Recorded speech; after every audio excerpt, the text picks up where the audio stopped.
Hi, welcome to my channel. It's Camille's Creations, and I am finally making my first video. I'm gonna do a recap of Christmas in July. I am extremely nervous, but I keep putting it off, trying to make things perfect, and that's not gonna happen, so here I am.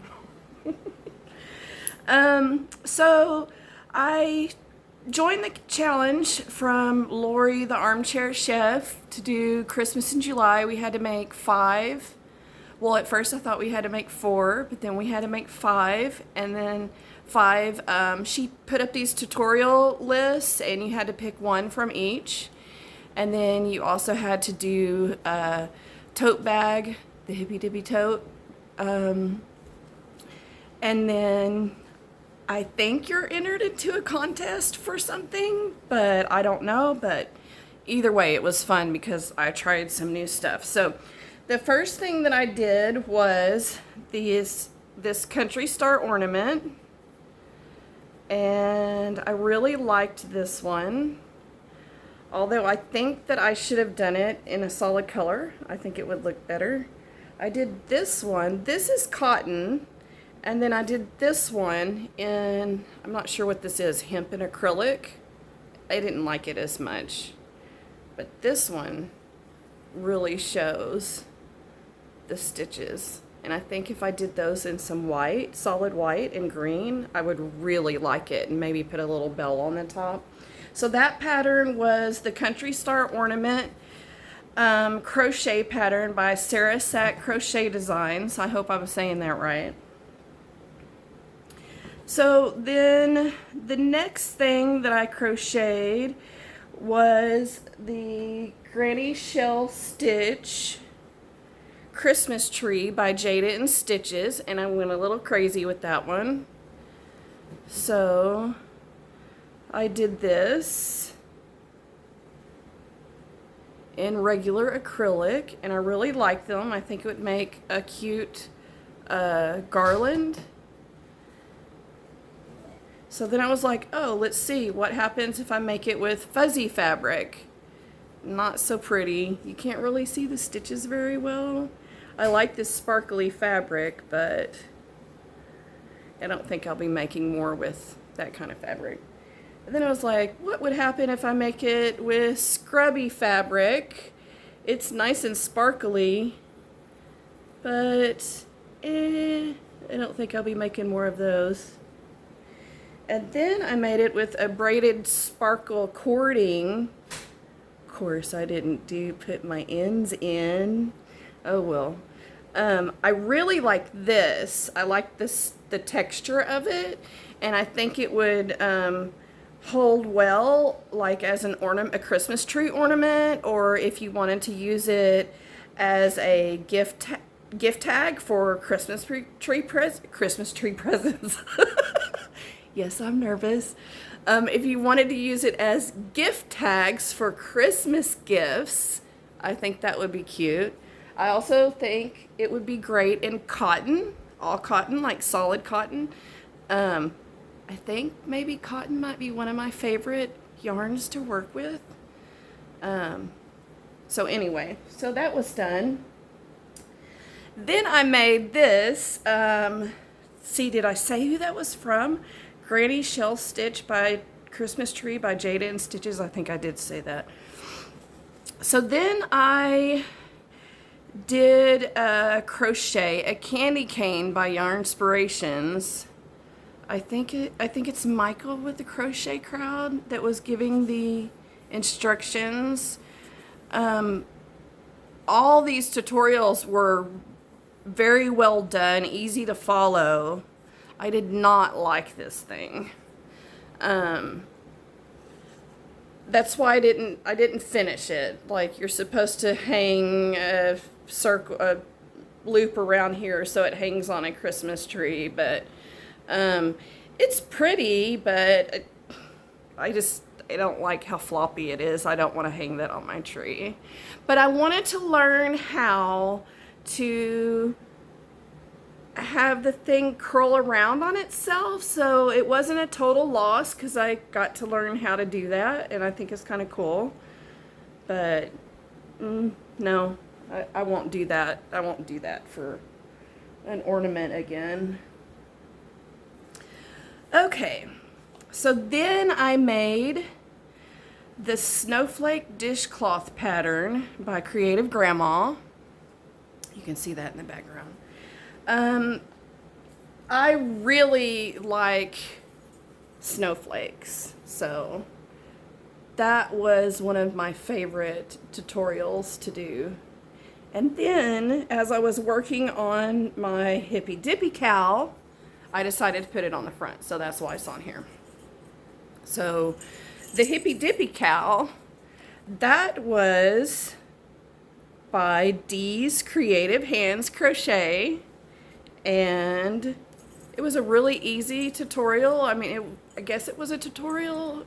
It was more like she wanted you to crochet with at least 3 yarns at the same time, which I did. And if you can see, I put the scrubby in there because when I went to the yarn store, I couldn't find any soft, fuzzy, like eyelash yarn or anything. So I'm like, okay, I'll use this. Let's see what happens.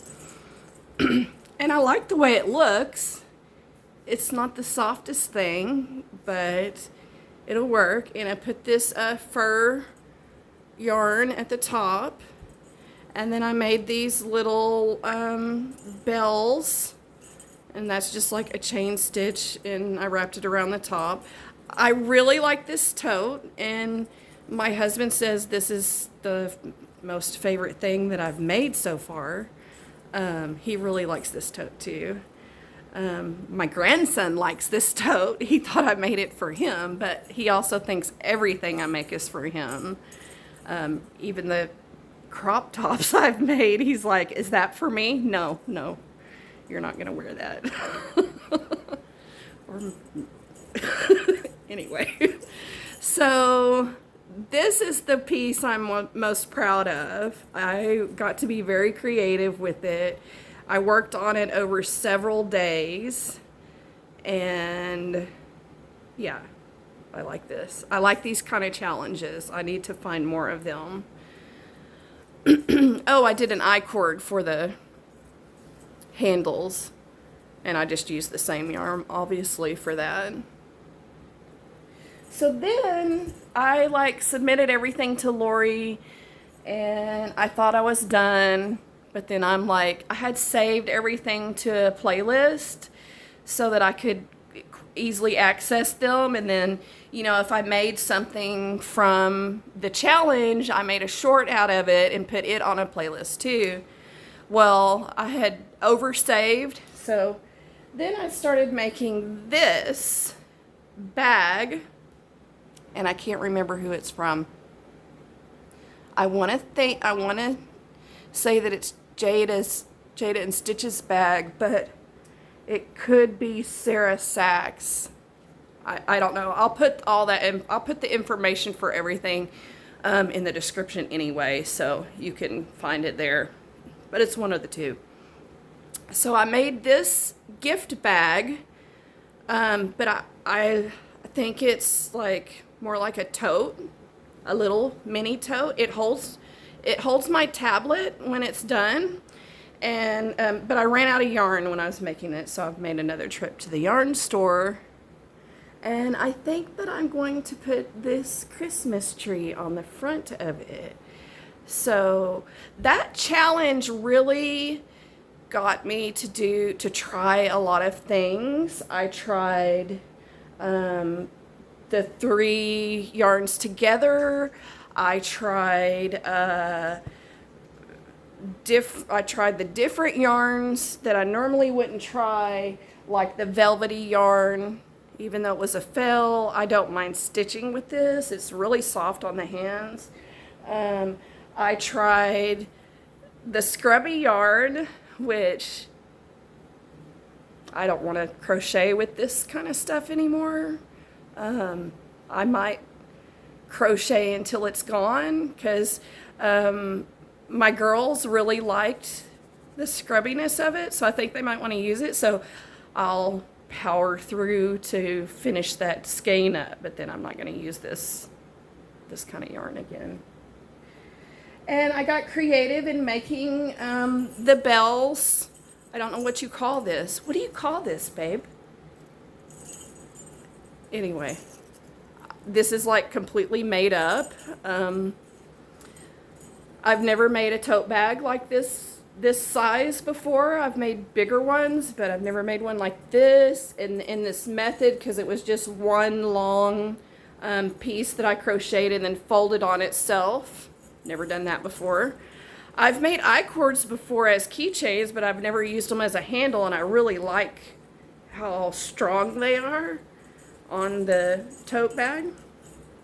So anyway, I think I've talked enough. Thank you, Lori, for putting this challenge out. I'll see you for the August challenge. I'm sad to find out that it's the last one. I'm a little late in the game, but I'm glad that I get to participate in that one. Thank you all of the people who made the tutorials that I followed. They were really easy to follow, and I have added all of you to follow on my YouTube, so I have stuff to watch while I'm crocheting, and that's it, and I hope you are having a good day. You can quick splice. Oh my God, I didn't show the basket, and it's one of my favorite things. So this basket I crocheted.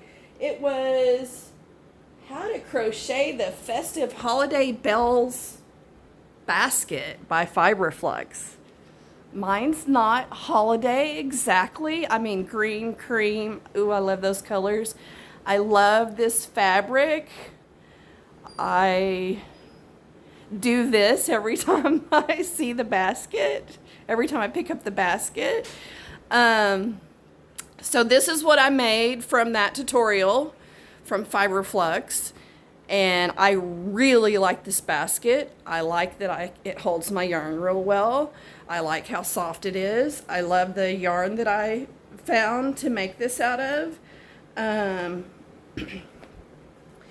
I decided very quickly that it wasn't going to be a holiday basket for me, that I'm going to use that basket every day. So that's what I did. So, okay, now that's it. Bye-bye.